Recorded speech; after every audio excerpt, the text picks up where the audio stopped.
Chris Speaks here tonight with J.P. French, who is a 24-year-old candidate for House District City here in Alabama. He is the Libertarian candidate seeking his first bid for the seat. JP, how are you, man? I'm doing good. How are you? I'm great. Thanks for coming on. So, tell me, what makes a 24-year-old want to go to Montgomery and hang out with a bunch of old men, man? Well, that's the thing. Montgomery is full of old men and women. And the thing is, we need more youthful ideas in Montgomery. And that's something that I feel like I can bring to you.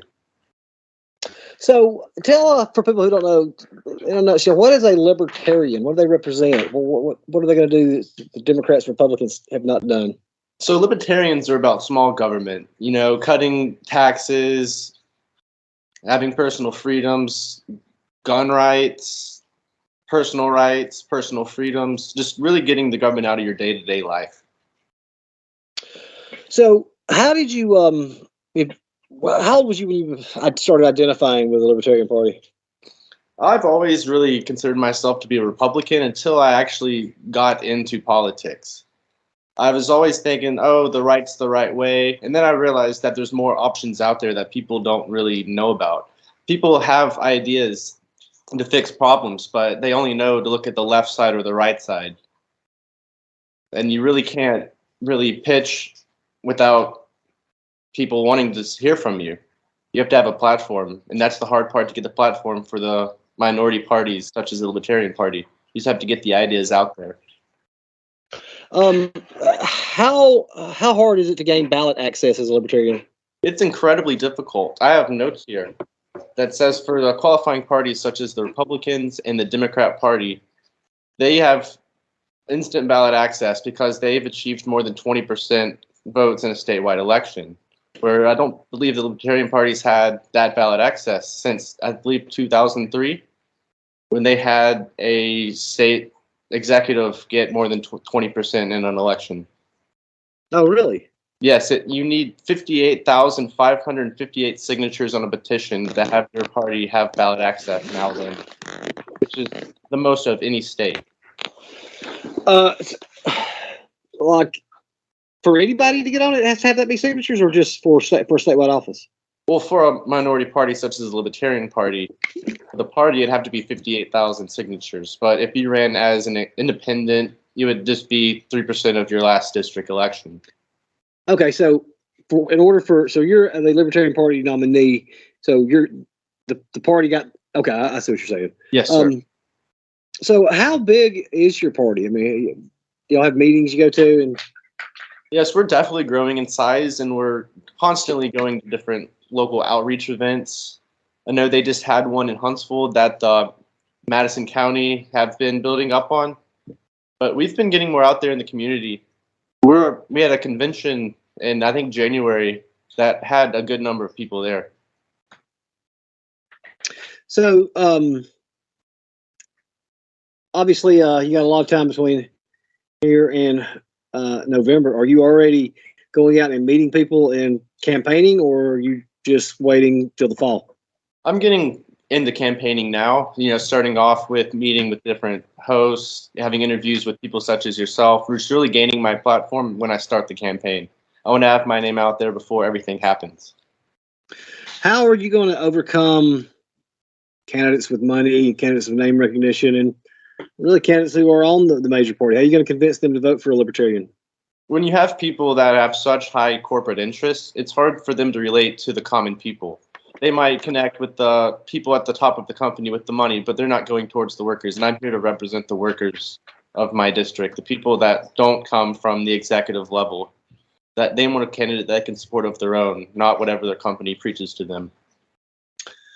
So are you going to go door to door, go to the local McDonald's and Hardee's, and there's 160-year-old men in there every morning holding court about, we got to, by God, do something about this?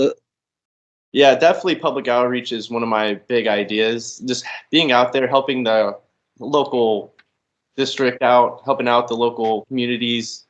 Volunteering is another one of my strong suits that I like to do.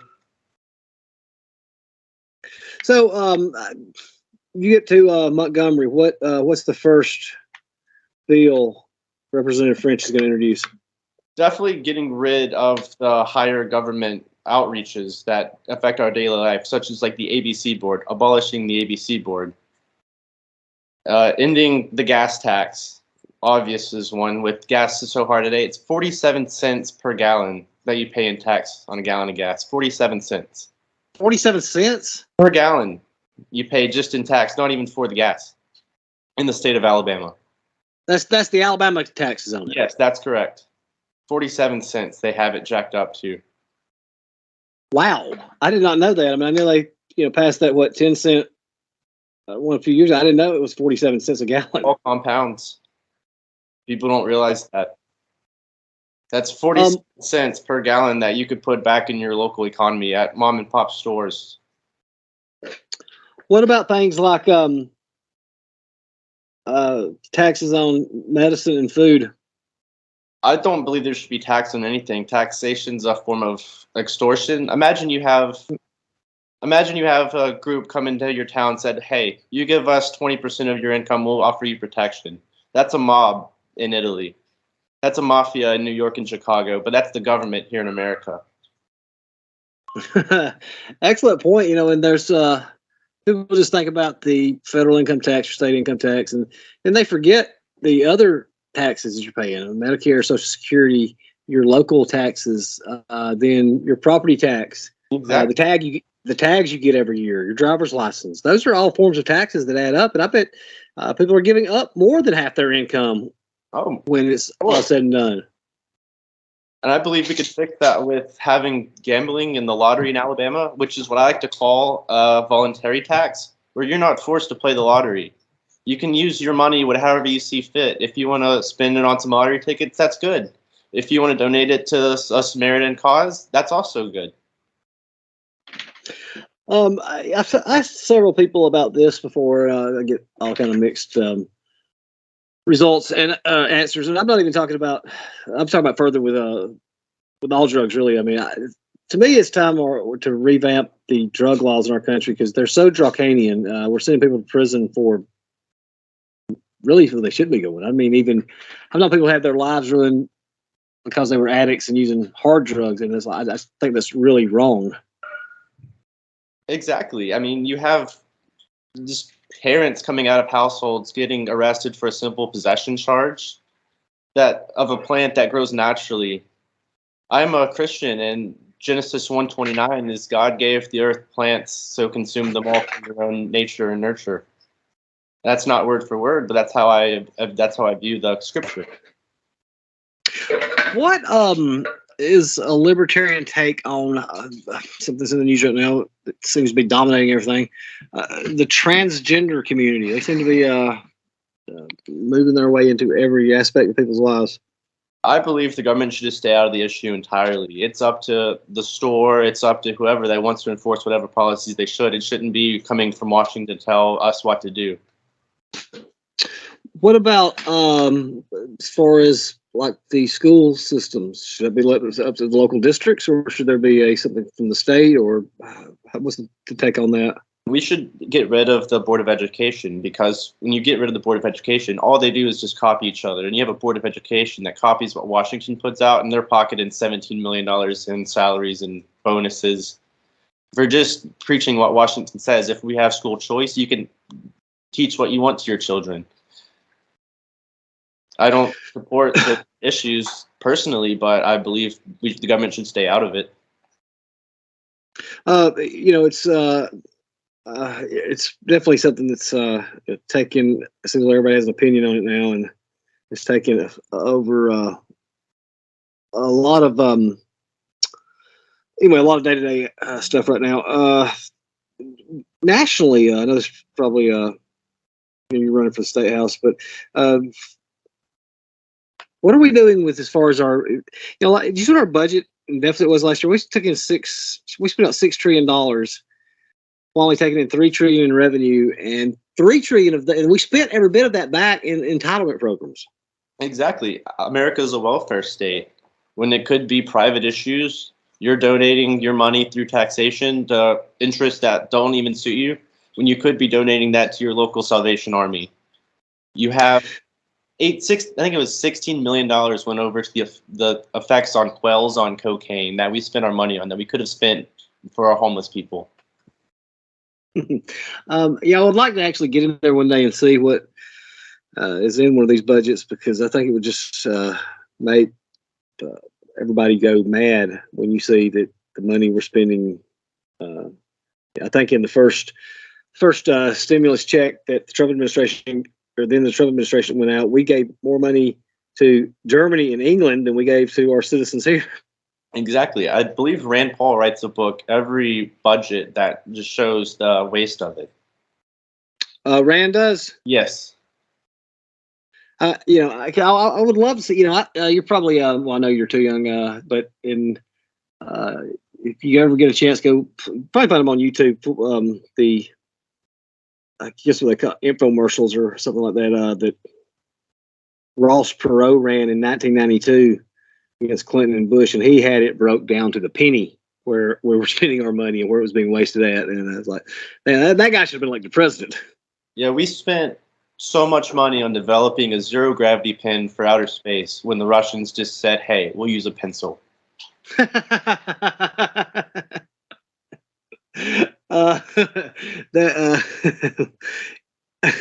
pretty funny right there. It's government waste. That's all it is. Well, I mean, how did it get to this point? The bureaucracy just got so big that we're just putting, spending that money to whoever asked for it?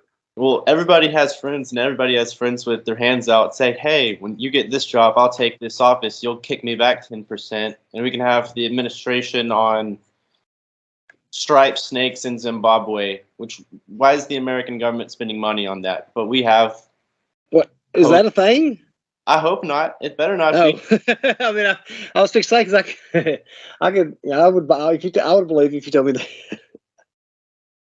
But I've seen enough wasteful spending. I mean, did some videos of people as far as like the Social Security program. I mean, listen to Ron Paul talk about now how to keep it because you're so deep into it. But that was the greatest Ponzi scheme that was ever created. Oh yeah. The effect on FDR in 1934 was really just a big downfall of this country. All the social programs that we're now paying back in.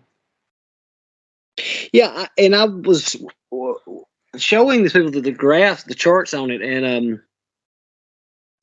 so there's the older generation. Well, a lot of people from World War II generation, just a lot of them thought he saved America, when in actuality he didn't. When you look at the graphs there, America was actually pulling out of the Depression, and then the Supreme Court ruled all of his policies were constitutional, and you seen him fall right back into it. You can't spend your way out of a depression. Exactly. That's what we're doing now with just printing more money. Yeah, and it has no value. Nothing. No value to it. I mean, he was the one, I believe, too, took us off the gold standard.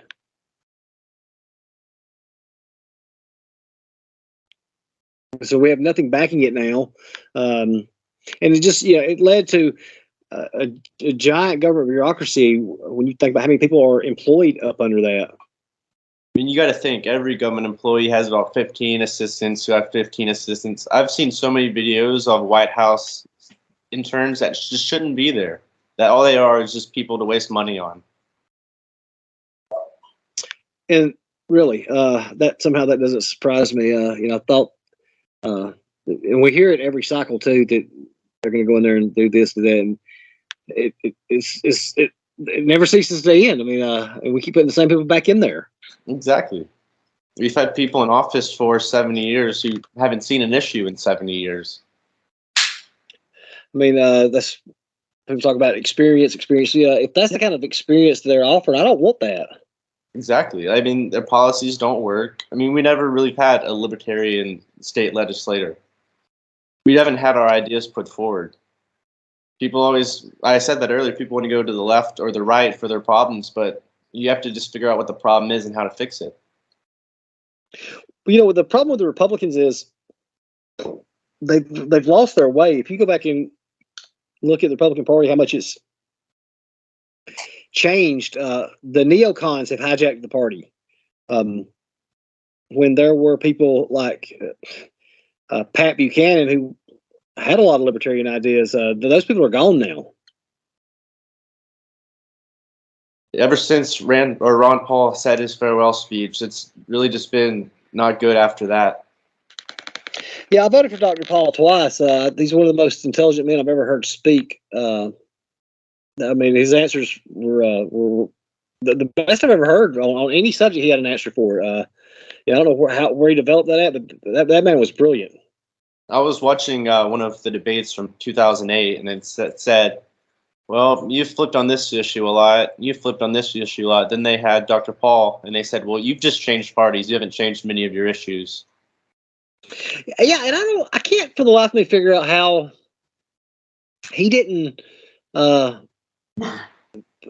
get more votes. I mean, because less people just didn't pay attention to him because the guy was on point on everything.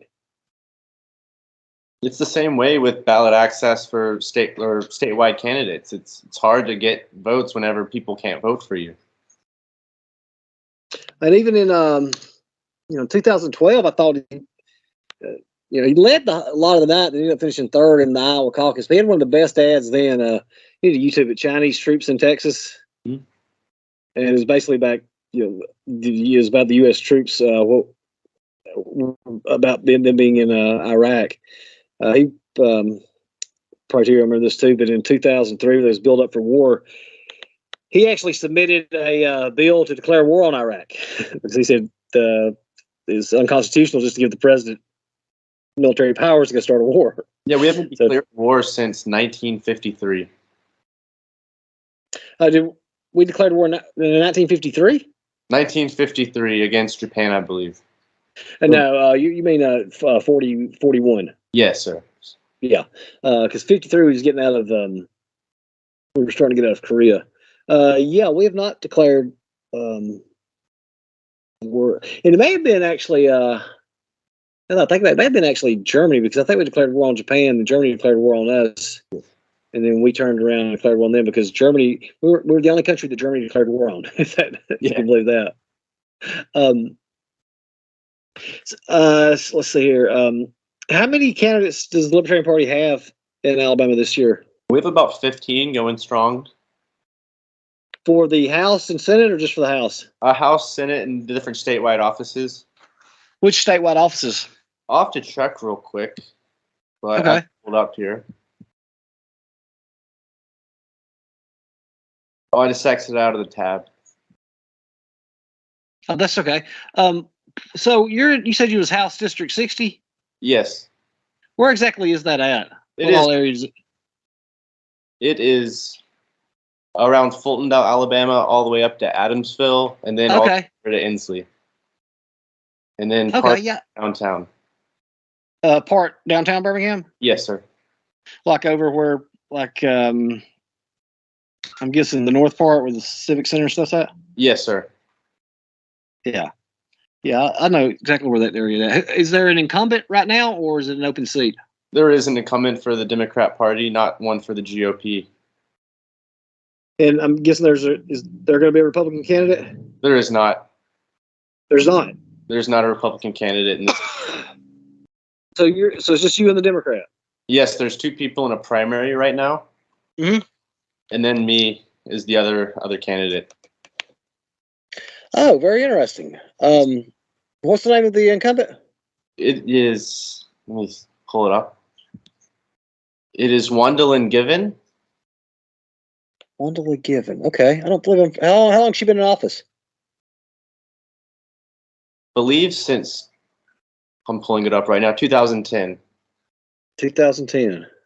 Yes, sir. Well, so what's gonna? I mean, I touched on this earlier. How are you going to distinguish yourself between her? I mean, just younger ideas in office. I've seen what goes on in the school district. I've seen what goes on in the neighborhoods. All I see about her is just always in Washington trying to be an activist. I'm not trying to be an activist. I don't want rulers. I want to be a representative. I want to be down in territory. I mean, do you have a slogan? Is that it? Younger ideas? Younger ideas. That's it. That's a good one. I like that. We have several young ones running. There's I interviewed Jacob Williamson a few months back. He's running for House District 40, I believe. Thanks for you. He's running on the Republican ticket there. So we got several young candidates out there running. This is going to be an interesting cycle right here. So as far as the Republican, I don't have a primary, right? They just pick. How do they go about picking? I mean, if there was a contested, two people Libertarians wanted to run, how would they choose that? Just nominations and votes through meetings. Through the party Yes. members? Okay. Yes. That makes sense. How often do y'all have a meeting? We've been having one about every month or so, and then we've just been keeping up with each other through messages. So in the party meetings, the whole members are statewide, right? Not just a local level. Yeah, we have a statewide Zoom, but we like to break it down by just statewide, countywide area, different parts like central Birmingham, and then we'll have Mobile have meetings, but we do have full statewide meetings. When's the next one?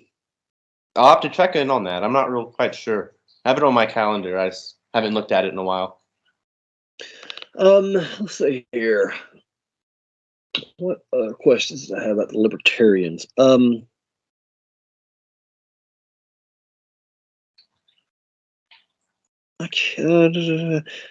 think that's about all I've got.